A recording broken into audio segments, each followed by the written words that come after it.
আমি কাগজে দেখলাম মির্জা ফখরুল ইসলাম আলমগীর সাহেব কারো কারো রেফারেন্স দিয়ে বলছেন এরাই হচ্ছে আওয়ামী লীগের শাসনের মুখ।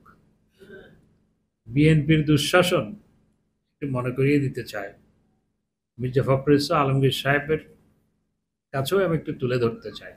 আপনারা যখন ক্ষমতায় ছিলেন, বাংলাদেশ পরপর 5 বার দুর্নীতিতে চ্যাম্পিয়ন, 4 বার একক চ্যাম্পিয়ন আর আরেকবার যুগ্ম চ্যাম্পিয়ন। আর আপনাদের ভারপ্রাপ্ত চেয়ারম্যান তার বিরুদ্ধে বাংলাদেশে এসে তার বিরুদ্ধে দুর্নীতির বিরুদ্ধে এফবিআই এসে বাংলাদেশে সাক্ষ্য দিয়ে গেছে এবং তার দুর্নীতির টাকা এবং তার ছোট ভাই আরাফাত রহমান কোকর দুর্নীতির টাকা বিদেশ থেকে ফেরত আনা হয়েছে।